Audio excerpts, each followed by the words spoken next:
우리가 이제 하나님의 나라의 삶을 살아가는 데 있어서 구체적으로 매 시간 하루하루의 삶 속에서 어떻게 하나님과 더불어 동행하는가에 대해서 이렇게 늘 우리의 관심이 많죠. 그런 부분에서 이제 우리가 오늘 그 얘기를 하려고 합니다. 첫 시간에 하나님의 나라 이야기가 어떻게 흘러가는지, 둘째 시간에 유혹과 인생에서 우리의 이야기가 그 속에서 어떻게 흘러가는지에 대해서 우리 고민했다면, 오늘은 우리의 이야기가 구체적으로 삶의 현장 속에서 하루하루가 어떤 형태의 발걸음으로 나아가야 되는지 그 부분에 초점을 맞추고자 합니다. 구름 기둥과 불 기둥, 광야에서 이스라엘 백성들이 자신들의 나아갈 지표를 얻었던 굉장히 중요한 상징이고 사인이었습니다. 그런데 그 구름 기둥과 불 기둥의 인도 원리 속에서 우리가 오늘날 어떻게 하나님의 인도를 받아야 될지에 대한 중요한 교훈들을 한번 정리해 보려고 합니다. 첫 번째로 하나님의 인도는 한 번에 한 단계씩 이렇게 나타난다는 거죠. 이스라엘 백성이 이렇게 광야에서 인도함을 받을 때 이렇게 시간표가 있지 않았습니다. 이렇게 구름이 이렇게 쭉 올라오면 이렇게 구름 기둥이 이제 어떻게 있었냐면 성막 한가운데서 이렇게 쭉 그 위에 있었는데, 거기서 쭉 올라와서 움직이면 나팔을 불고 모든 사람이 텐트를 다 접은 후에 그 다음에 이제 그 뒤를 따라갔습니다. 따라가는데 모세의 할아버지가 갈 때 우리 아이들이 와서 할아버지 어디로 가시나요? 그러면 할아버지도 몰라요. 할아버지 그러면 언제까지 가나요? 할아버지도 몰라요. 왜냐하면 구름이 멈추는 곳에 멈췄기 때문에. 그러니까 구름이 멈추면 그 멈추는 장소에 성막을 다시 거기다가 재조립하고 그 주위에 12지파들이 질서정연하게 쭉 또 같이 이렇게 모여서 이렇게 하룻밤을 잡니다. 그러면 할아버지 우리는 며칠까지 여기 있나요? 내일 가나요? 모레 가나요? 모릅니다. 밤에 도착했다가 아침에 떠나기도 하고요. 이 민수기에 보면 낮에 도착했다가 밤에 저녁에 떠나기도 했어요. 하루 있을 때도 있었지만 일주일 있을 때도 있었고, 그리고 1년 있을 때도 있었고 몇 달 있을 때도 있었다라고 성경이 기록을 하고 있습니다. 다시 말해서 이게 어떻게 흘러갈지 모르는 거예요. 그날 하루 인도함 받으면 그날 자고 내일 또 어떻게 하는가를 바라보면서 가는데, 그 다음 스텝이 어떻게 될지 미리 계획을 가질 수가 없었어요. 하나님의 인도하심은 그렇습니다. 가나안에 들어가면 달라요. 가나안에 들어가면 분명한 계획과 일정이 나오는데, 광야의 여정은 일정이 없어요. 이렇게 가나 저렇게 가나 거기서 거기죠. 이것이 우리를 몹시 당혹스럽고 답답하게 합니다. 내가 이쪽으로 갔는데 그 다음에 하나님께서 어떻게 하실 것인지를 보여주시면 좋겠는데 그게 한동안은 그렇지가 않아요. 그래서 성경은 하나님의 말씀이 우리의 발등상의 불이다 이렇게 얘기합니다. 바로 이렇게 바로 내 발 앞을 비추는 불이다 이거예요. 이게 멀리 비추는 서치라이트가 아니라, 오늘날 우리의 표현대로 하면 자동차를 몰고 가실 때, 밤에 몰고 가실 때 하나님의 인도하시면 상향등이 아니라 하향등이라는 거예요. 하향등을 가지고 이렇게 운전을 하시다 보면 밤에 잘 앞이 안 보이고요. 조심스럽게 가야 돼요. 왜냐하면 우리가 볼 수 있는 그 지역이 제한되어 있기 때문에. 상향등을 치면 멀리 보이죠. 전망이 보이고 길의 앞이 어떻게 흘러가는지도 보이고 여유 있게 이게 대처하면서 멀리 보고 갈 수 있지만, 하향등은 그렇지가 않습니다. 광야의 구름 기둥과 불 기둥은 오늘날 여러분과 저에게 하향등과 같습니다. 그러므로 우리가 그때 하나님의 뜻을 쫓아 가야 돼요. 어느 때까지? 하나님 나라의 유업을 내가 찾을 때까지. 유업을 발견하고 찾으면 그 다음부터는 계획을 세울 수가 있어요. 두 번째로, 하나님의 인도는 순종을 요구한다. 이 광야의 생활은 방향이 잘 분명하지가 않거든요. 그들을 이제 지도에서 보면 그들이 이제 이게 서남쪽에서요 북동쪽으로 가는 거거든요. 서남쪽에서 북동쪽으로 이제 가는데, 실제로 이제 그 여러 가지 지역에 있는 민수기의 리포트를 보고 지도를 이렇게 견주어 보면 이게 들쑥날쑥해서 이렇게 갔다가 이쪽으로 오기도 하고 이쪽으로 갔다가 이렇게 막 동서남북 사방을 헤맸어요. 그러니까 광야에는 말씀드렸듯이 길이 없습니다. 길이 없는 곳에 불기둥을 쫓아가는데, 분명히 북동쪽 저쪽이 그 가나안인데 갑자기 불기둥이 구름 기둥이 동쪽으로 간다든가 또는 남쪽으로도 가면 모세 할아버지 저거 가나안 쪽이 아닌데 우린 글로 가면 안 되지 않나요? 그렇게 얘기할 수가 없는 거예요. 왜냐하면 어떻게 될지 모르니까 그걸 쫓아가야 되는 거예요. 우리의 방향 감각은 북동쪽이지만 실제로 구름 기둥이 동쪽으로 간다면 또는 서쪽으로 간다면 그거를 쫓아가야 되는 거. 이게 하나님의 인도하심입니다. 광야의 삶은 먼저 우리의 내면을 연단하시는 것이 그분의 섭리거든요. 우리가 어디로 가는지 무엇을 이루는지의 관점보다는 어디로 가고 무엇을 이룰 수 있는 자격을 갖추는데 첫 번째 여정이 있기 때문입니다. 세 번째로 하나님의 인도는 각 상황의 필요에 따라 그 방법이 변합니다. 좀 이따 이제 성경 여러 가지 장면, 여러 가지 모습으로 사람들에게 이렇게 인도함을 베푸시는 것들을 같이 고찰할 텐데 이 본문에서 이 상황을 봐서요. 낮에는 구름기둥, 낮에는 불기둥이 있어봐야 뜨거운 태양빛이 있기 때문에 방향 감각을 가질 수가 없을 뿐만 아니라 밤에는 구름기둥이 있어봐야 흑암처럼 칠흑처럼 어두운데 거기에 사실은 구름기둥이 별로 도움이 안 됩니다. 불기둥이 도움이 되는 것이죠. 그와 같이 하나님께서 시적절하게 상황에 맞게 다른 방식으로 우리를 인도하신다는 것을 우리가 깨달아야 합니다. 네 번째로 하나님의 인도는 인격적 관계적 특성이 있는 것입니다. 기계식이라기보다는 인간관계식이에요. 우리는 공식을 원하지만 하나님은 관계를 원하십니다. 공식, 우리가 A, B, C, D 단계를 이렇게 하나님께 이렇게 요청을 하면 하나님께서 A냐 B냐 C를 분명히 얘기해 주실 때, 다시 말해서 yes, no, wait, not yet, 이런 식으로 이렇게 말씀하시면 이렇게 가는 그런 형태의 공식을 생각하시면 상당히 어렵습니다. 왜냐하면 그런 식으로 움직여지지 않기 때문에. 하나님과 우리는요 관계적 존재거든요. 그렇기 때문에 그 관계 안에서 흘러가는 거죠.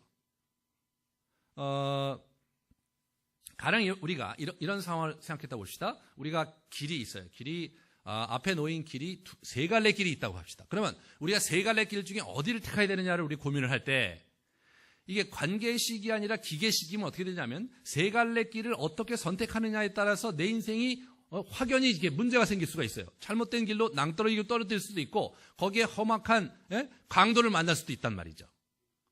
그러니까 기계식이면 내가 잘못 선택하면 안 되는데 그렇게 생각하면서 전전긍긍하면서 A인지 B인지 C를 선택하는 것이지만 인격 관계식은 틀려요. 분명히 C로 가야 되는데 우리가 잘못 분별해서 A로 갔다. 그럼 어떻게 되느냐? 하나님께서 우리를 찾아오셔서 글로 가지 말라고 하셔서 우리를 다시 C 길로 인도하신다는 겁니다. 만약 내가 내 아들과 함께 길을 가는데 저쪽에 코너를 돌아서 몇 블록을 가서 거기 일을 처리해야 되는데 제 아들한테 내가 빨리 가야 되니까 네가 걸음이 늦으므로 아빠가 먼저 갈 테니까 네가 저 코너돌이에서 우측으로 갔다가 3블록 가서 그 앞에 커피 전문점인데 그 옆에서 기다려라잉. 그렇게 하고 제가 열심히 달려갔다고 합시다.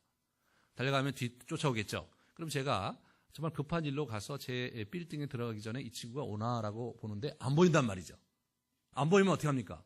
아무리 바빠도 제 아들을 찾으러 가야죠.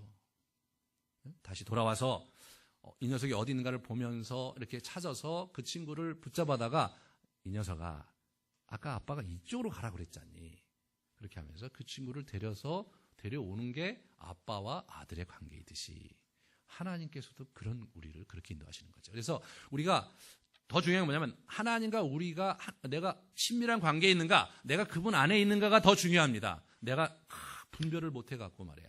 내가 잘못해서 실수하면 어떻게 하나. 물론 우리 실수할 수 있어요. 그러나 하나님 안에서 최선을 다해서 그분의 뜻을 구하는 자세를 가졌다면 그러면 잘못 분별한다 할지라도 그분이 반드시 우리를 바른 길로 인도하실 것을 믿으시기 바랍니다. 그것이 아빠거든요. 그런 부분에서 우리 이 관계라는 것은 그런 거죠. 그렇게 되는 겁니다. 그래서 이 인격적인 관계적 특성을 가진다. 그런 부분들을 잘 아셔야 돼요.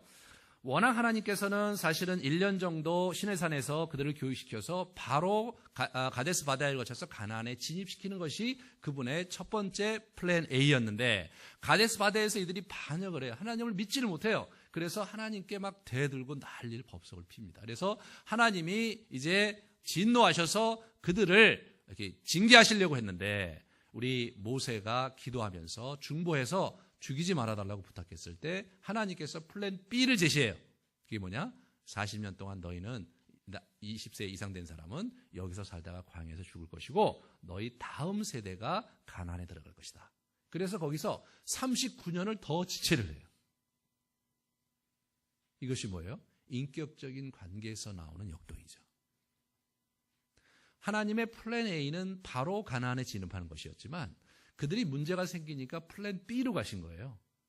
그런 부분들, 그것이 인격적인 관계에서 인도함 만든 데에서 나오는 특징이죠. 그러므로 우리가 어떤 공식을 가지고 내가 그때 그걸 잘못 선택했기 때문에 이것은 정말 치명적이다. 우리에게 치명적인 것은 없습니다. 다만 약간 돌아가는 것이고 지체되는 것뿐이지 우리가 정말로 건강하게 그분을 바라본다면 그분이 선하게 신실하게 우리를 이끌어 주신다는 것을 믿으시기 바랍니다. 다섯 번째로 하나님의 인도에는 방향을 바로 설정을 해야 되는 거예요. 하나님의 인도하심은 어제도 말씀드렸지만 하나님의 이야기 속에 우리를 데려가시는 게 중요하지 우리의 이야기가 하나님과 관계없는 우리의 이야기에 관심이 없으시다. 그러므로 우리 인생에 우리만의 이야기를 내가 갖고 싶고 내가 하고 싶은 그 이야기에 초점이 맞춰 있으면 하나님의 사인이 보이질 않는 거예요. 그쪽 사인은 안 오니까 하나님은 이쪽으로서의 사인을 계속 보내는데 이쪽의 사인을 우리가 기대한다면 사인이 안 오는 거죠. 그러므로 우리가 하나님께 인도함 받을 때 궁극적으로 하나님의 커다란 플랜은 우리를 하나님의 나라의 이야기의 주인공으로 우리의 역할을 담당할 유업을 이을 자로 우리를 불러주시는 데 초점을 맞추셔서 그렇게 인도함을 받는데 방향을 설정하셔야 됩니다. 그렇다면 구체적으로 어떻게 그것을 해야 되느냐? 우리가 이 가나안으로 가는 여정에서 힌트를 많이 얻을 수 있는데요. 먼저 가나안으로 가는 이 여정, 광야 여정은요. 유업을 찾아가는 여정이라고 볼 수 있어요. 구름기둥과 불기둥을 쫓아가죠. 그런데 가나안을 넘어가면 불기둥과 구름기둥이 없어요. 그러니까 유업을 찾는 여정은 사실은 막연한 미래죠. 어떻게 될지 모르는 거예요. 광야는 미래가 막연해요. 그리고 내일 모레 한 달, 두 달 이게 플랜 자체가 막연해요. 그래서 이제 우리 인생을 사시다 보면 하나님 앞에 이제 이렇게 사는 데 있어서 내가 뭘 해야 되는지 내년에 또 새로 만나는데 하나님과 어떤 관계를 어떻게 설정하고 내 인생은 또 어떻게 꾸려가야 되는지가 아직도 이게 잘 방향이 설정이 안 된다면 그것은 뭐예요? 아직도 이제 광야에 있는 거예요, 우리가. 두 번째로 가나안에서의 분투가 있죠. 그것은 유업을 일구는 거죠. 자기 유업이 뭔지 분명히 아는 거예요. 저 땅이 내 땅이다를 분명히 아는 거예요. 여리고 성을 공격하라. 이게 분명한 거예요. 그런데 이 지난번에 말씀드렸듯이 가나안의 인도하신 방식은 여리고형과 이 아이형이 있다고 말씀드렸어요. 아이형은 자신의 계획과 플랜을 가지고 가는 거고 여리고형은 하나님의 전적인 계획과 초자연적인 개입을 의지하면서 가는 것. 그 두 가지 형태가 있는데 하나님께서 가나안에서 우리의 삶을 인도하시는데 이 두 가지 형태의 인도가 있다는 것을 잘 아시고 분별해서 가셔야 합니다. 그렇다면 오늘날 저와 여러분이 어떻게 이 이야기를 구체적으로 신약시대 이후에 우리가 적용할 것인가? 먼저 우리는 사실은 이스라엘 백성과 동일한 삶을 이렇게 패턴을 갖고 있긴 하지만 내용적으로 동일할 수 없는 것은 우리는 광야를 실제로 가는 것도 아니고 가나안을 넘어서는 것도 아니고 우리가 1대2대 먼저 이스라엘 백성이 갔으니까 우리가 지금 애굽에서 우리가 최근에 예수를 믿었으므로 이제 광야를 거쳐서 가나안에 가야 되는 그러한 계획 속에 있지 않죠. 실제로 우리는 가나안을 넘어선 시대를 살고 있단 말이죠. 그럼 이스라엘 백성들을 가만히 보면 가나안에 살면서 광야처럼 사는 사람들이 있는 거예요. 자기 유업에 관심 없고 자신의 인생의 그 집착, 아집과 그 성취욕에 관심이 있는 사울이 그랬잖아요. 사울이. 그런 부분에서 그렇게 살아가는 삶이 있다는 것을 이렇게 돌이켜보면 우리는 어떻게 되냐면 전선이 불투명한 시대를 살고 있다. 그러므로 우리가 이 두 가지 형태의 인도를 다 이렇게 우리가 생각하면서 구체적으로 분별력 있게 적용해야 될 필요가 있습니다. 광야에서요, 유업이 있는 사람들이 있었어요. 누가 있었습니까? 모세와 우리 아론은 광야에서 유업이 있었어요. 물론 그들이 궁극적으로 가나안에 가는 것이고 또 좌절되긴 했지만 그들의 주된 그 유업은 광야를 통과해서 그렇게 해서 이제 가나안의 사람들을 들여보내는 게 그들의 유업이었죠. 뿐만 아니라 우리 누가 있습니까? 이 이스라엘 백성들이 이제 40년 동안 더 있게 됐다고 하나님께서 모세를 통해서 선포했을 때 폭동이 일어납니다. 그리고 이제 모세와 아론을 죽이고 자기들이 다시 애굽으로 돌아가려는 시도를 하게 됩니다. 민수기에서 보시면. 그럴 때 하나님께서 그들을 징계하시고 그들을 이제 제압을 하세요. 그런 상황에서 그들이 이제 그 40년을 더 체류할 것이라고 얘기를 하게 되는데 그때 징계받아서 죽은 사람도 있지만 살아남은 사람이 사실은 더 많았죠. 그 사람들의 삶은 어떻게 되는 겁니까? 광야에서 이제 죽을 날만 기다리면서 세월을 소모하면서 막연한 미래 또는 의미 없는 시간을 보내는 것인가? 그런 건 아니죠. 왜냐하면 그 다음 자기의 자녀들이 가나안에 들어갈 것이니까 그들이 잘 준비돼서 가나안에 들여보내려고 그들이 플랜 B, 그들이 워낙 플랜 A는 가나안에 들어가서 자기 유업이 있는 것이었지만 실제로 지금 가나안에 들어갈 수 없으므로 그들은 광야에서 자신의 유업을 새로 교정해서 갖게 되는 거죠. 그들의 유업은 무엇이냐? 이 친구들을 광야에 들여보내는 것이 그들의 유업이었던 거죠. 그래서 저 자신이 이제 그 40대 중반에 이제 미국에서 이렇게 내 유업은 무엇일까를 고민하고 쭉 정리를 하면서 보니까 여러 가지 그 회한이 많이 생기더라고요. 이것도 놓쳤고 저것도 놓쳤고 이거 뭐 어떻게 해야 되나. 이제 고민을 하고 그때 그걸 그렇게 하지 말고 이렇게 했어야 내가 지금 이 정도 왔을 텐데 그런 아쉬움이 너무 많았어요. 그래서 어느 날 제가 저 자신을 이렇게 돌아보면서 제 인생을 하나님이 인도해 오셨고 궁극적으로 그분 안에서 여전히 그분은 세컨 찬스를 주시는 분인데 내가 그분 안에서 어떤 세컨 찬스를 가질 것인가를 고민했었어요.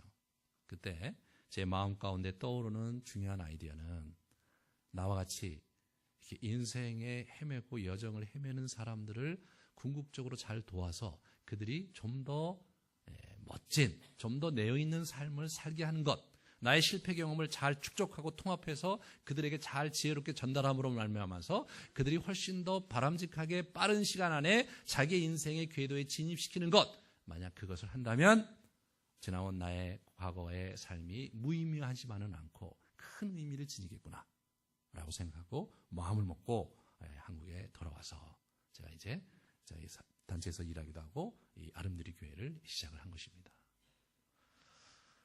그러면서 이제 시작을 하면서 제가 깨닫게 되고 또 감사하고 또 이렇게 알게 되는 게 뭐냐면 정말로 그런 분들이 많이 오시더라고요. 저희 교회에. 이렇게 여기저기 교회를 못 정하셔서 방황하시다가 오시는 분들, 또 자신의 인생에 또 여러 가지 어려움들을 가지고 계신 분들, 그런 분들이 저희 교회에 이렇게 쭉 오시는 것을 보면서 역시 나는 이런 목회를 하는 것이 내 유업이 맞구나라는 생각을 갖게 됐습니다. 저보다 연배에 계신 분들은 사실 뭐 지금 청년들이라든가 30대까지만 해도 이제 자기 유업을 찾으면 되는데 이게 40대 중반을 넘어가잖아요. 그럼 잃어버린 게 너무 많고 기회도 너무 제한적이에요. 이제 저지르 놓은 것도 너무 많아요. 주워 담기도 힘들어요. 그럴 때 우리가 정말 이게 잘 생각해 봐야 될 것은 플랜 B로 가셔야 돼요.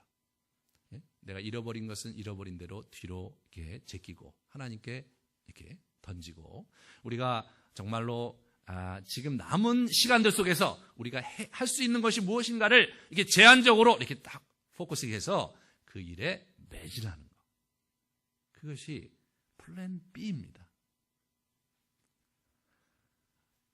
광야에서 유업을 잇는 사람들이 있다는 것을 기억하십시오. 또한 그러나 가나안에 들어서도 광야처럼 사는 사람들이 있는 거예요. 그런 시대를 살고 있고 정말 자기 조상들이 정말로 고생해서 40년 동안 고생해서 자기를 들여보내줬는데 거기서 살면서 하나님을 섬기며 자신의 유업에 충실한 삶을 살지 않고 그들이 이제 지지부진하고 이렇게 흔들리고 이렇게 개기다가 인생을 그들이 객사한 사람들이 또 사사시대에 많이 보이는 것을 우리가 보게 됩니다. 우리가 어디 있느냐가 중요한 것이라기보다는 하나님과의 관계에서 우리 새롭게 관계를 설정했다면 그 시점에서 다시 창조적으로 출발할 수 있는 그런 자세가 저와 여러분에게 필요합니다. 기억하십시오. 광야에서 유업을 이렇게 일구고 있는 사람이 있지만 가나안에서도 광야처럼 유혹과 상관없이 사는 사람들이 있다는 것을. 그러므로 우리가 앞으로 하나님의 인도하심을 이렇게 구할 때 내가 어떻게 내 인생의 방향을 설정하고 가야 되느냐, 이런 부분에서 여러분들이 조율을 잘 하셔야 돼요. 이것이 내가 정말 하나님께 붙잡아야 될 유업인지 아니면 나는 지금 플랜 B로 가야 되는 상황인지를 잘 보시면서 여러분들이 면밀하게 찾아가시면 되겠습니다. 그러면 이제 하나님께서 다양한 방식으로 어떻게 우리들을 인도하시는가를 보기 위해서 성경의 인도한 방식을 쭉 살펴보면 여러분과 제가 어떻게 해야 될지에 대한 힌트를 얻을 수가 있습니다. 첫 번째 특별한 인도가 있고요. 그리고 두 번째 일반적인 인도가 있어요. 특별한 인도 5가지, 일반적인 인도 3가지를 같이 나누고자 합니다. 첫 번째 특별한 인도, 기이한 현상과 음성을 듣는 거예요. 떨기나무 불꽃 앞에서 기이한 현상을 보는 거죠. 불이 계속 일어나는데 가지가 계속 멀쩡하게 있는 거예요. 타서 문드러지는 것이 아니라 그게 너무나 기가 막혀서 가서 봤는데 하나님의 음성이 들렸죠. 다메섹 도상에서 다마스커스에 있는 그리스도인들을 핍박하려고, 그들을 체포하려고 대제사장의 추천서를 받아서 가고 있는 바울 일에게 하늘의 큰 빛이 강하게 임해서 그들의 눈을 멀게 했지만 그 상황에서 하나님의 음성이, 예수 그리스도의 음성이 들렸습니다. 이런 드라마틱한 개입과 인도가 있습니다. 그래서 모세의 인생이 바뀌었고 우리 바울의 인생이 바뀌었습니다. 하지만 이와 같은 일들은요, 지금은 거의 일어나지 않나고 보셔야 돼요. 두 번째로 초자연적인 사자와 천사. 우리 천사를 만난 얘기가 많이 나와요. 여호수아가 가나안에 진입하기 전에 여호와의 군대 장관을 만났어요. 천사입니다. 이사야가 부름받을 때 천사가 와서 화답하는 것이 보여집니다. 베드로도 사도행전에 보면 2번이나 옥문을 열어주는 천사를 만나게 됩니다. 천사 이야기가 사실 성경 곳곳에 나와요. 근데 한국에서는 천사가 활동을 안 하시는지 그런 간증을 들은 적이 없습니다. 재미난 것은 미국에서는 그런 간증이 많아요. 막 책으로도 천사를 만난 사람들의 이야기 책으로 인터넷 한번 뒤져보세요. 있어요. 여전히 지금도 천사가 있는데 양반이 비행기가 없어서 그런지 잘 우리나라에 못 오시는 것 같습니다. 아무튼 우리로서는 잘 경험할 수 없는 일이지만 그런 형태로 하나님이 인도를 하셨어요. 세 번째로는 꿈과 환상입니다. 요셉이 꿈을 꿨고요. 바울이 마게도냐로 가는 청년이 나와서 그림을 보여주면서 마게도냐, 그리스로 자기의 발길을 옮겼고, 무두장이 시몬의 집의 옥상에서 기도했던 베드로에게 환상이 보여지면서 그러면서 고넬료가를 방문하게 되는 그러한 인도함을 받았습니다. 꿈과 환상. 이것은 오늘날 사실 많이 있죠. 여전히 우리 가운데 이렇게 환상과 꿈은 있습니다. 네 번째로 귀로 들리는 음성. 아브라함아 하나님께서 말씀하셨고, 사무엘에게도 사무엘하고 하나님께서 말씀하셨다는 얘기가 창세기와 사무엘상에 나오는데, 그렇게 직접적인 하나님의 음성을 듣는 사람들이 있습니다. 요즘에도 그런 분들이 덜어 있는데 많지 않아야 되는데 많은 걸로 봐서 가짜가 좀 있는 것 같습니다. 왜냐하면 성경의 인물들도 직접 그렇게 하나님의 음성을 들은 사람이 제한적인데, 최근에 하나님이 뭐가 바쁘셔서 그렇게 열심히 또 들려주시겠습니까? 하나님의 음성을 그렇게 직접적으로 자신의 육성으로 이렇게 받는 사람은 극히 제한적입니다. 5번째로 제비 뽑기죠. 그래서 제비를 이제 뽑고 그렇게 하면서 했던, 또 우림과 둠밈을 사용했던 우리 제사장 이야기를 볼 수가 있습니다. 이것은 yes, no 퀘션이에요. 우림과 둠밈. 그래서 흉패 안에 우림과 둠밈 이런 보석이 2개가 있었는데, 하나님 이것을 할까요 말까요? 그러면 우림을 듣던가 이렇게 둠밈을 들었는데 하나가 예스고 하나가 노인데 어떤 것이 예스고 노인지는 지금 이제 알 수가 없습니다. 둘 중에 하나가 들으면, 그러니까 우림이라고 합시다. 우림이 들리면 예스, 둠밈이 들리면 노, 이런 식으로 이렇게 인도함을 받았습니다. 이 5가지는 특별한 인도 방식이기 때문에 일반적이지가 않고요. 특별한 케이스에 이제 이렇게 보게 되는데, 저 자신도 꿈과 환상은 제가 이제 많이 경험을 했지만 다른 부분은 경험을 하지 못했습니다. 두 번째로 일반적인 인도가 있어요. 일반적인 인도는 하나님의 사람을 통해 말씀하시는 게 있어요. 첫 번째로. 그래서 이제 모세와 아론의 말을 들었던 이스라엘을 생각해 보셔야죠. 이스라엘 백성들이 다 하나님의 음성을 들은 게 아니라 모세와 아론의 입을 통해서 그의 말씀을 들었습니다. 요나단의 격려를 듣는 다윗이 자기가 광야에서 헤맬 때 요나단이 와서 하나님이 너와 함께 할 것이고 네가 왕이 될 것이고 우리 아버지도 알고 있다. 네가 왕이 될 때 우리 가정을 건드리지 말고 잘 보존해달라는 그런 이야기를 하면서 우리 다윗을 격려합니다. 바울의 설교를 듣는 또 바울의 편지를 받는 일반 그 성도들이 있었던 것, 바울의 편지로 권면을 받았던 디모데가 있었던 걸 생각해 보시면 이렇게 하나님의 사람을 통해서 저와 같은 설교자를 통해서 하나님께서 말씀하신다는 거죠. 하지만 이럴 경우도 있어요. 분명히 하나님의 헌신된 사람도 아니고 정말 신앙적으로 굉장히 깊이가 있는 분도 아닌데 그분은 의도하지 않는 말인데 그 얘기를 했을 때 갑자기 내 마음에 울림이 생겨서 그게 참 그거구나. 그런 경험을 우리가 덜어 합니다. 그러니까 제가 이제 기도를 하고 이렇게 하면서 어떻게 해야 될까 고민을 많이 하는데 우연히 누구를 만나서 얘기하다가 그 친구는 내 상황도 모르고 내 그 이슈에 대해서 잘 모르는데 다른 얘기하다가 삐쭉 한마디를 했는데 그 삐쭉 한마디 한 것이 내 마음에 이렇게 박히는 거죠. 그렇습니다. 그것이 하나님의 음성으로 우리에게 들리는 경우가 있습니다. 두 번째로 미세한 자기 내면의 음성입니다. 이 잠언 20장 27절에 보시면 사람의 영혼은 여호와의 등불이라 사람의 깊은 속을 살피느니라. 그러므로 사람의 영혼이 우리의 영혼이 하나님의 등불로 사용될 수 있다는 것을 얘기하고 있고요. 고린도전서 2장 16절에 보면 누가 우리 주의 마음을 알아서 주를 가르치겠느냐. 그러나 우리가 그리스도의 마음을 가졌느니라.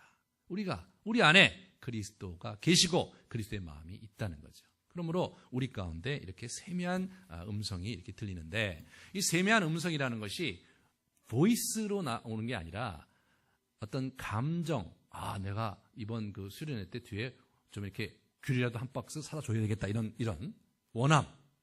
저 친구를 만나서 내가 차라리 한 대 사주면서 격려를 해주고 싶다. 그런 마음의 그런 원함. 저 사람 저렇게 문제가 많은데 저 어떻게 해야 되나. 그런 마음. 그런 감정이 일어날 때가 있고요. 생각, 어떤 구체적으로 어떤 아이디어가 우리가 떠오를 때가 있는 거예요. 그게 세미한 음성입니다. 귀 옆에서 막 제잘적으로 막 이렇게 뭐가 얘기하는 거 있잖아요. 이건 대부분 귀신인 경우가 많아요. 그러니까 그런 거에 너무 현혹되지 마십시오. 그 다음에 세 번째로 환경 속에 인도하심을 쫓는 겁니다. 그러니까 우리가 인생을 살면서 기회의 문이 열리는가를 잘 보고 느헤미야가 그랬잖아요. 그 가나안에 예루살렘에 도착해서 막 이민족들이 막 난리 법석을 치고 내부에서 막 폭동이 일어나려고 하고 그런 과정에서 하나님께 단편적으로 기도를 드리면서 상황을 분별하면서 환경을 자기가 이렇게 파도 타듯이 넘어가면서 자기 일을 완수했습니다.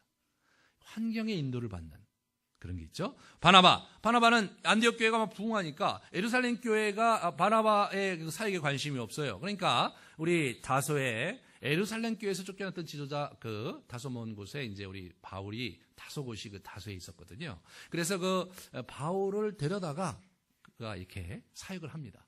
사실 아무도 바울에 관심을 갖지 않았는데 이 사람이 가만히 보니까 지금 예루살렘에서는 사역자를 보내주진 않고 그래도 자기가 신뢰하고 같이 할 수 있는 사람이 저쪽에 10여 년 동안 거기 있었거든요. 10년 동안.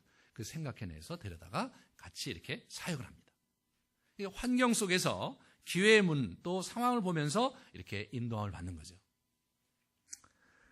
그러므로 이런 방식이 있는데 지금 얘기한 이 다른 사람의 입을 통해서 이렇게 말씀하신다든가 또는 이렇게 세미한 내면의 음성을 통해서 말씀하신다든가 또는 이렇게 환경을 통해서 이것이 훨씬 더 일반적이고 훨씬 더 보편적입니다.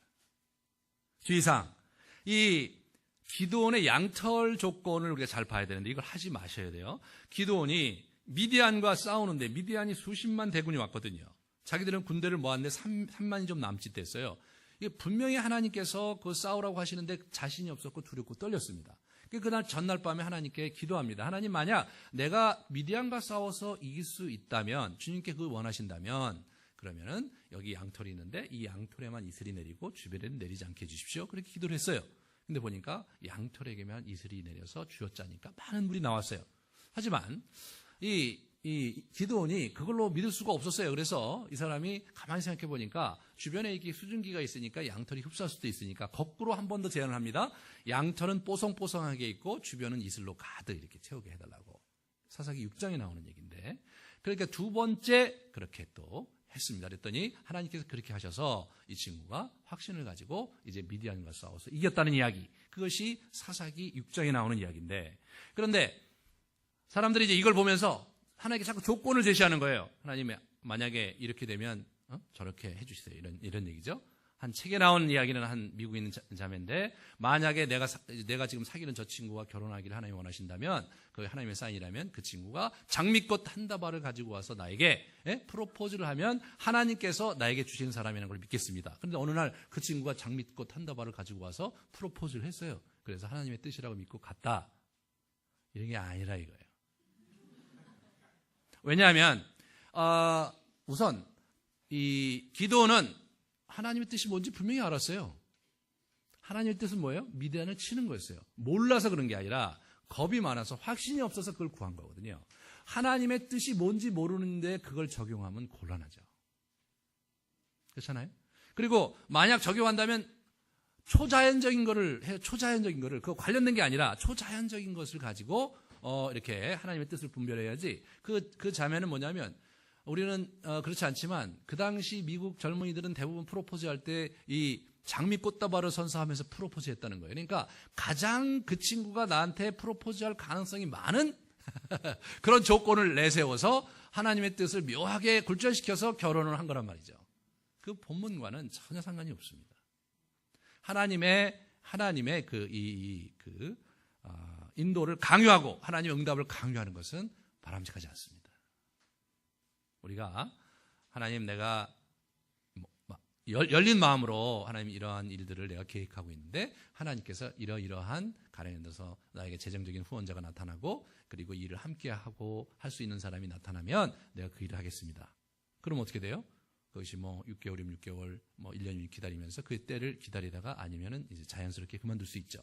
이 정도는 괜찮은데 하나님 일주일 안에 돈을 보내주지 않으면 일을 안 하겠습니다. 이렇게 하면서 하나님께 협박을 한다든가, 그거는 매우 곤란하다. 매우 곤란하다.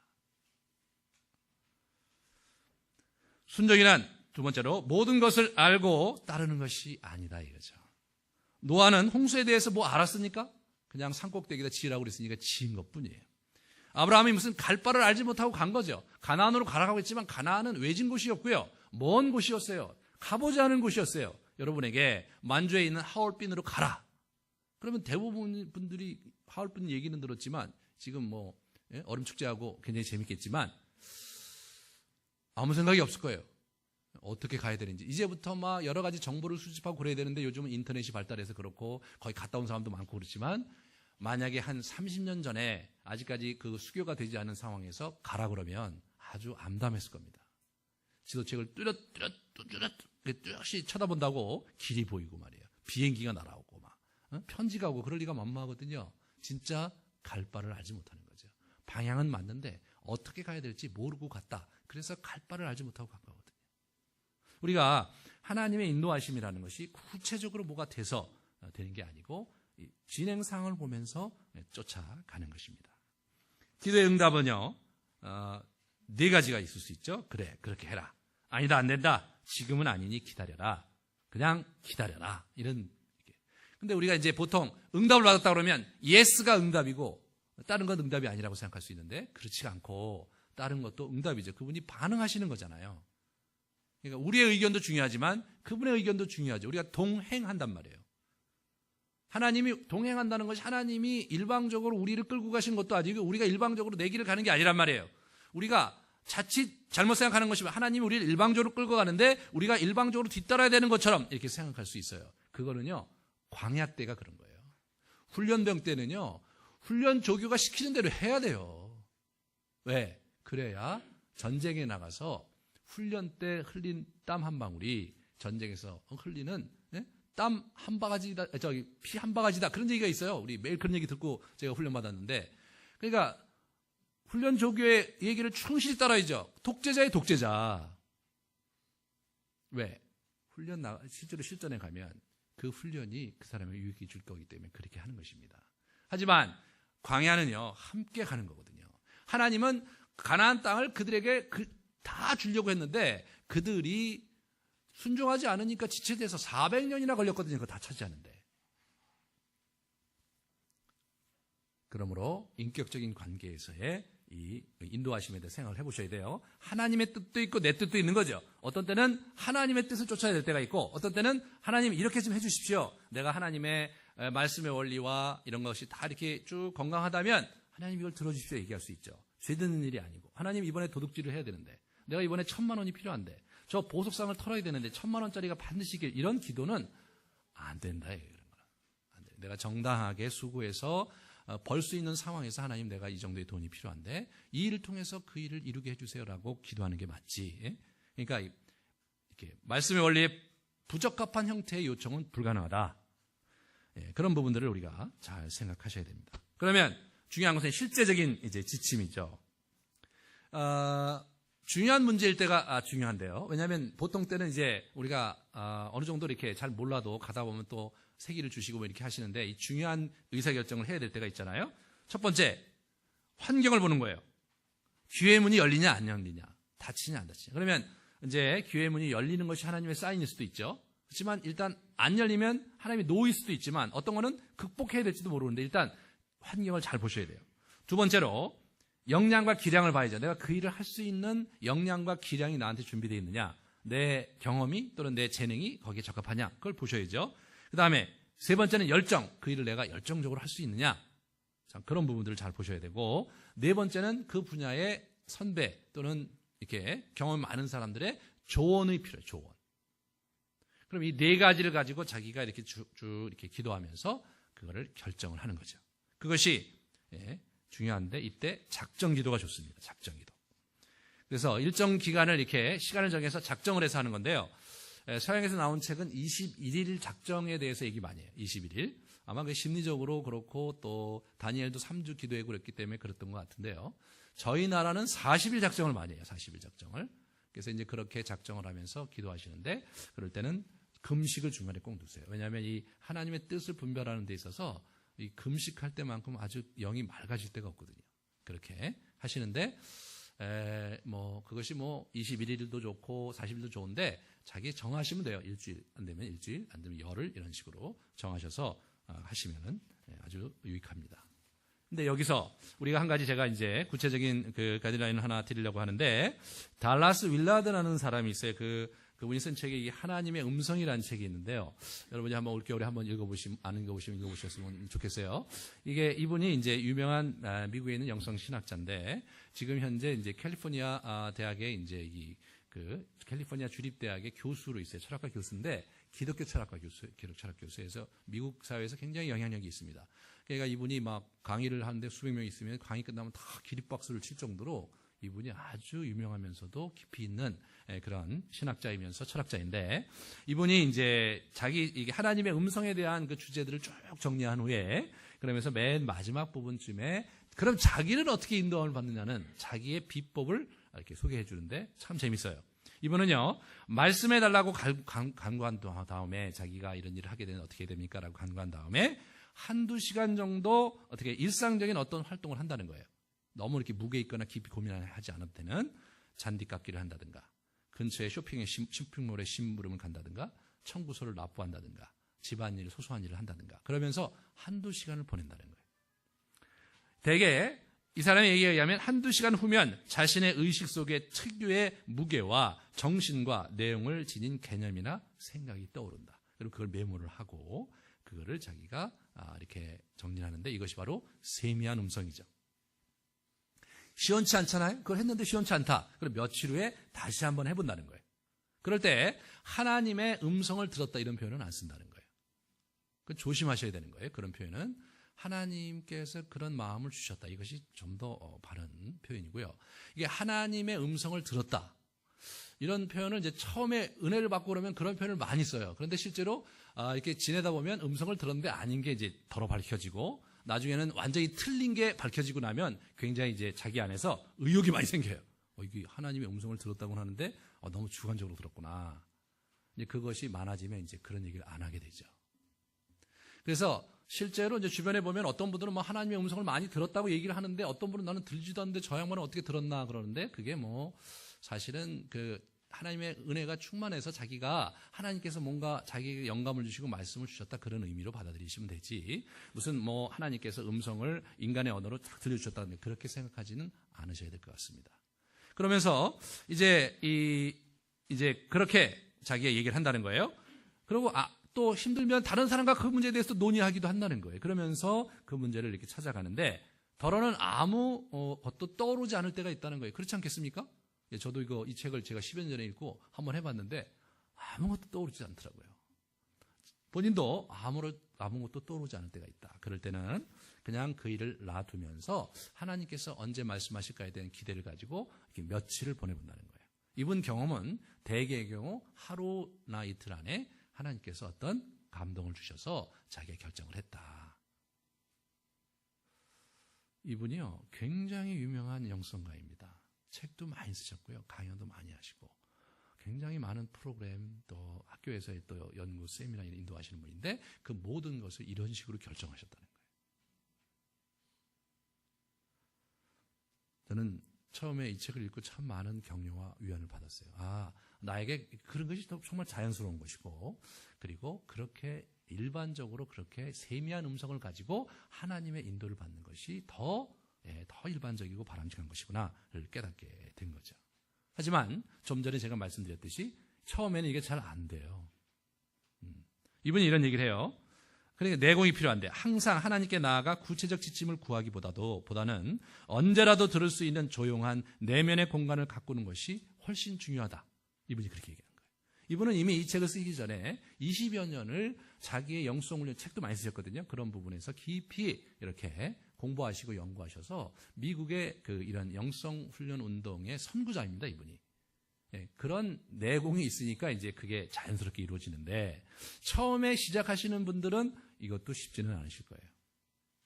하지만 이런 세미한 음성을 듣는 훈련, 실험들 이런 것들을 하면서 우리가 건강하게 우리의 인생을 한 스텝 한 스텝 이렇게 살아가다 보면 이것이 자기 나름대로 이게 노하우가 쌓이게 돼요. 그 감각이 이렇게 자기에게 이제 이렇게 딱 느껴지는 것들을 이제 자기가 발견하게 되면 이것이 하나님의 뜻이구나라고 생각을 하고 좀 시간을 지켜보면서 분별을 하셔야 돼요. 그러면서 내가 그렇게 내가 인사이트를 얻었는데 그렇게 기다려보니까 이게 맞구나. 굉장히 주관적이죠. 하지만 이러한 주관적인 판단이 객관화될 수 있도록 꾸준히 성경과 영성훈련을 통해서 그 감각을 익히셔야 됩니다. 처음에는요, 실패할 수 있고요, 잘못 분별할 수 있어요. 분명히 이거 하나님이 뜻이었는데 가보니까 아닐 수 있어요. 그런 실수와 실패를 겪으면서 우리가 좀 더 이렇게 잘 이렇게 분별할 수 있는 사람이 되는 거예요. 왜 하나님은 그걸 왜 실수하게 하시는가 말이에요. 잘못 가면 바로 나타나서 말씀해 주시면 우리가 그런 허비를 하지 않지 않는가라고 생각하실지 모르지만 애시당초 에덴 동산에서 우리를 세워놓으셨을 때 의사결정권을 갖는 독자적으로 자기 플랜을 실천할 수 있는 존재로 우리를 만드셨고 우리의 의사를 존중하시거든요. 동역자로, 동반자로 하나님 나라 이끌어가기를 원하시거든요. 우리의 의사결정을 존중하시는 거예요. 아담의 의사결정을 존중하셨기 때문에 그렇게 하신 거예요. 예수님이 오셔서 지금 이제 십자가에 못 박혀 돌아가셔서 부활하셔서 우리에게 오셔서 우리를 초대하시지만 여전히 많은 사람이 초대에 응하지 않고 있어요. 기다리세요. 그것이 하나님이 우리를 대우하시는 방식이에요. 그래서 우리가 스스로 이제 영적으로 어렸을 때는 뭐 이것도 챙겨주시고 저것도 챙겨주시고 그러지만 조금 이제 성장이 일어나면요, 자기가 분별해서 자기 길을 가기를, 그래야 이 땅에서 우리가 한 일을 가지고 주님께 가서 주님 내가 이것을 이루었습니다라고 얘기할 수 있지 않겠어요? 잘하였다, 충성되고 착하고 충성된 종아, 네가 정말 수고하였다. 그게 뭐예요? 본인이 자기 나름대로의 창조성과 자기 나름대로의 하나님 앞에서 갖고 있는 확신을 가지고 자기 재능을 가지고 계획해서 가서 그걸 이루었을 때 하나님께서 축복해 주시는 거예요. 우리가 로봇처럼 말이에요. 저는 짐승들처럼 그렇게 프로그램화된 존재로 한다면 사실 뭐 본능에 충실하게 살았기 때문에 뭐 이렇게 평가할 게 별로 없잖아요. 사자가 열심히 양들을 잡아먹었다. 열심히 그 사슴을 잡아먹었다. 그게 뭐 축복할 게 아니잖아요. 야, 잘했다 사자야. 네가 그렇게 많은 사슴을 잡아먹다니 대단하다. 뭐 이렇게 생각하시지 않잖아요. 왜냐? 이 녀석은 본능에 의해서 그걸 잡아먹는 거지 잘 잡아먹어야 되겠다고 생각하고 잡아먹은 게 아니니까. 하나님의 뜻이 그것이라고 생각하고 잡아먹은 게 아니잖아요. 하지만 저와 여러분은 그런 존재들인 거예요. 그래서 천사도 우리를 흠모한다는 거죠. 그렇게 고귀한 존재들입니다. 그러면 우리에게는 영적으로 내공을 쌓는 것이 매우 중요합니다. 무엇보다도 이 세미한 내면의 음성, 이 세미한 음성을 듣는 일에 우리가 잘 훈련돼야 돼요. 가령 예를 들어서 다른 사람이 와서 뭐 설교도 얘기를 했다. 자기 안에서 그게 정말 나에게 맞는 말인가를 분별해야 될 것도 자기고, 환경이 열린다. 이게 정말 열린 환경으로 가야 될지, 아니면 이게 경고고 이게 사단이 우리를 열어주는 건지, 그걸 분별해야 될 것도 자기란 말이죠. 그러니까 사실상 이 세미한 음성이 일반적인 그리스도인들에게 있어서는 가장 중요한 하나님의 인도하심의 방식이라는 것입니다. 그게 사실은 위험하지, 하나님 편에서 볼 때는. 그렇잖아요? 하지만 그런 식으로 우리를 만드셔서 나의 작품을 가지고 말이에요. 예? 나의 작품을 가지고 하나님 앞에 나아가기를 기대하시는 거예요. 여러분의 작품, 여러분이 만들고 여러분이 수고해서 만들어낸 여러분의 인생의 작품을 가지고 주님 앞에 나오는 것을 기대하시는 거예요. 하나님이 그걸 기뻐하시겠다는 거예요. 그러니까 이 기독교인이요, 그냥 뭐 아무 생각 없이 그냥 열심히 그냥 교회 다니고 열심히 헌금하고 막 교회에서 시키는 거 열심히 하고 말이에요. 이런 문외신앙. 그래서 교회 올 때는 다 집에다가 이렇게 머리를 두고 잘 모셔두고 이렇게 빈 머리로 이렇게 오셔서 이렇게 신앙생활하는 거 하나님 원치 않으세요. 하늘나라 가면 너는 손도 많이 쓰고 발도 많이 쓰고 창자는 더 많이 썼는데 네 뇌는 왜 이렇게 새 것이냐 이렇게 물으시면 어떻게 하시려고 그러세요? 이거 관상용으로 주신 게 아니에요. 이게 여러분, 이거 뇌를 주신 분이 하나님이시고요, 이 말씀 이거 하나님이 주셨단 말이에요. 이 뇌가 이 말씀을 다 이해할 거라고 그 양반이 믿고 계시다는 사실을 아셔야 돼요. 그렇게 외면하고 살지 마세요, 제발. 워낙 모르는 게 정상이라고 생각하고 살지 마세요. 난 잘 모르겠어요. 그러니까 배워야죠. 읽은데도 못 깨달았어요. 그러니까 배워야죠. 뭐 모르는 게 자랑입니까, 여러분? 머리 안 쓰고 산 게 그렇게 자랑이십니까? 내가 이 나이에 뭐를 하랴? 제가 누구한테 들은 얘기인데 50대가 훨씬 더 이 단어 암기력이 뛰어나대네요. 그렇대요. 60대, 70대 이 굉장히 아주 굵직한 작품을 만드는 사람들이 많아요. 뇌는요, 쓰면 쓸수록 개발이 된다는 거예요. 옛날에는 뇌세포가 죽기 때문에 쓰면 나이가 들면 망가진다고 생각했는데, 물론 뇌세포가 줄어들긴 하지만 치명적으로 줄어들진 않는다는 거예요. 안 쓰면 줄어드는 거예요. 안 쓰면. 제발 좀 쓰고 사십시다. 그냥 어떻게 열심히 그냥 지성이면 감천이다. 열심히 하면 하나님이 도와주신다. 예, 맞습니다. 어렸을 땐 그렇게 해요. 근데 이 친구가 좀 자라갖고 좀 장년이 됐고 지가 지 모습을 가지고 지가 알아서 챙겨서 가야 되는데, 그런데 안 하고 계속 있는 것은요, 상당히 안타까운 모습 아닙니까? 몸집은 다 컸는데 매일 5살, 6살 꼬마처럼 이렇게 산다면 그 사람을 곁에서 보면서 우리가 얼마나 안타까워요. 여러분의 신앙이 그럴 수 있단 말이에요. 여러분의 신앙이. 그래서 지금 이제 작년이잖아요. 이제 이렇게 연세도 있고 신앙의 연조도 여러분 대부분 다 깊으세요. 그럼에도 불구하고 이렇게 여러분이 이렇게 게으르게 말해요. 그리고 이렇게 중요한 때 교회를 나와서 기도도 안 하고 말해요. 봉사해야 될 때도 사인업 하라면 사인업 안 하고 말해요. 그러고 이렇게 계기고 언제까지 사실 거예요?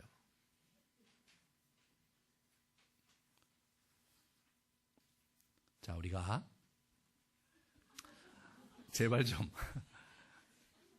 그렇게 하기 위해서 우리가 해야 될 게 내공을 쌓아야 되는데, 그 내공에서 중요한 것이 뭐냐? 영성 훈련입니다. 영성 훈련. 그래서 하나님과의 관계를 잘 만들어 가야 되고, 하나님과 동행하는 삶을 사는 것을, 그 스킬을 배워야 돼요. 그 기술이 있어요, 여러분. 2000년 동안 우리 기독교에 내려왔던 수천 년 된 기술이 있어요. 그 기술을 배워야 돼요. 그냥 열심히 뭐 옆에서 이렇게 동네 축구하듯이 해갖고는요, 안 돼요. 우리 2000년의 심오한 깊이가 있는 종교예요, 우리가. 여러분이 갖고 있는 일천한, 여러분이 기껏해야 20년, 기껏해야 30년 정도 신앙생활 했는데, 이렇게 옆에 있는 거 보고 막 제대로 훈련받지 않고 살았던, 뭐, 어설프게 하는 뭐 제자훈련이나 코스를 몇 개를 했던 그 정도의 지식을 갖고는요, 안 돼요. 좀 더 깊이 있고 좀 더 아주 정교한 형태의 기술이 필요합니다. 그래서 내년에 있을 여러 훈련 프로그램에 여러분이 문을 두드려 주시기 바라요. 바쁘죠. 애기도 키워야 되고 또 회사 일도 바쁘고 바빠요. 바쁘지만 해야 되거든요.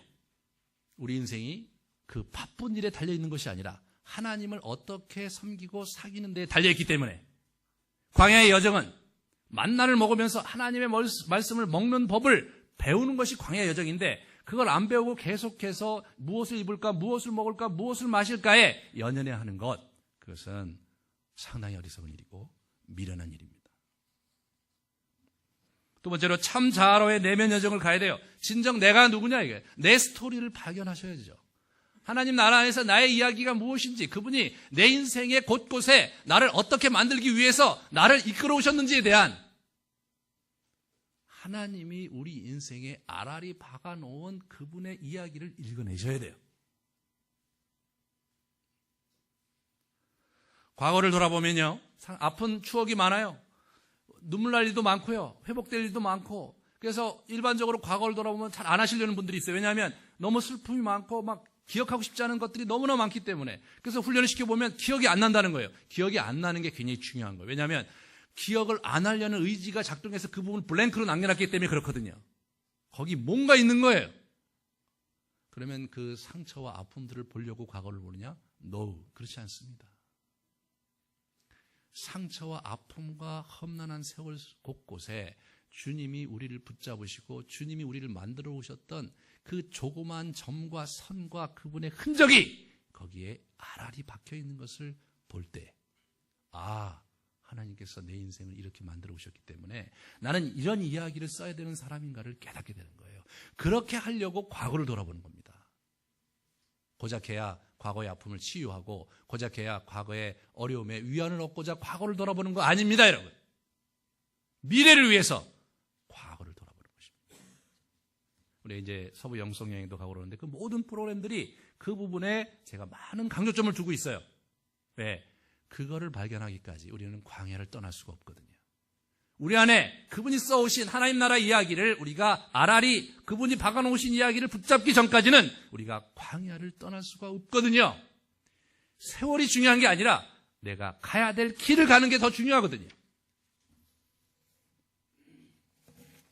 또 하나는 용서와 은혜가 필요합니다. 과거에 우리를 묶어놨던 사람들에 대한 용서가 정말로 하나님의 은혜를 받고 그들을 이렇게 용서해주는 그 볼모로 잡고 있던 그들을 이렇게 내보내는 그런 역동이 우리에게 필요합니다. 부모를 용서하고 과거의 친구를, 나에게 상처 줬던 사람을 용서하고, 요즘은 또 용서할 분이 한 분 더 있어요. 하나님을 용서하는 것. 하나님 때문에 상처받은 분들이 많거든요. 목회자 때문에 상처받은 분들이 있고요. 교회 때문에 상처받은 분들이 있고, 그런 것들이 이제 하나님으로 인해서 하나님께 다 이렇게 이제 불평이 가는 거예요. 제가 또 여러분에게 그렇게 만드는 그런 것이 있다면 좀 용서하시기 바라고요. 하나님을 용서하는 표현을 성경에서는 하나님과의 평화 이렇게 얘기합니다. 그분과 평화로운 관계를 맺는 것. 그분은 이미 평화하고 계세요. 평강이 있는데 내가 그분의 마음과 마음이 불편하기 때문에 평화롭지 못할 때가 있거든요. 이 숙제를 여러분이 풀어가셔야 됩니다. 그리고 동시에 이웃으로의 여정. 참 기독교에 굉장히 중요한 게 이웃을 향한 손을 펴는 거거든요. 사랑의 도의 열매, 이것이 기독교의 핵심이거든요. 그래서 여러분, 그 다른 사람을 섬기고 도울 때만큼 사람이 행복할 때가 없는 거예요, 사실은. 우리는 끊임없이 사랑을 받으려고 해요. 부부관계도 그렇고 사랑을 받으려고 하는데 실제로 사랑을 받는 것을 넘어서서 사랑을 주기 시작할 때 완전히 다른 차원의 인생이 펼쳐집니다. 더 행복해요. 사랑을 받을 때보다 사랑을 줄 때 더 행복합니다. 왜? 우리 안에 계신 예수님께서 우리를 더 부유하게 하시고 우리를 더 가치 있게 하시고 내가 누군지를 깨닫게 하시고 그리고 내가 도와주는 그 형제와 그 자매의 얼굴에서 환한 빛이 보일 때만큼 행복할 때는 없다고 저는 믿습니다. 우리는 누군가의 필요로 사는 존재가 될 때 가장 행복하고 의미 있게 사는 거죠. 더 이상 여러분 자신을 위해서 사는 거 내려놓으셔야 합니다. 기독교는 여러분의 자신을 넘어서서 이웃을 위해서 사는 거, 그게 기독교의 도예요. 우리가 이웃을 위해서 산다면 우리 자신을 잃어버리는 것이고 우리 자신을 버리는 것이고 그런 식으로 교육받아 왔는데 실제로 살아보니까 그게 축복이더라고요. 남을 위해 사는 게 축복이고 다른 사람을 돕는 게 축복이고 그것만큼 고귀한 것이 없고 그것만큼 오늘 하루를 충실히 사는 것은 없더라고요. 그러므로 진정한 이 기독교의 도, 그 도의 정 가운데 사랑이 있고 하나님의 사랑을 우리가 흠뻑 받았다면 우리 주변에 가까운 사람들에게 이 사랑을 주는, 정말 마음이 힘들어도요 마음을 찢으면서 상대를 품으려고 노력해보고 상대를 받아주려고 노력해보고 그런 삶을 의지를 가지고 한번 해보세요. 하나님께 의뢰하면서 반드시 그분이 여러분을 도울 것입니다. 그것이 하나님의 뜻이기 때문에 그렇죠. 저와 여러분이 이 땅에 진정한 복의 통로로서 누군가에게 복된 삶을 사는 자로서 이 땅을 사시는 축복된 인생 되기를 축원합니다. 같이 우리 기도하시겠습니다.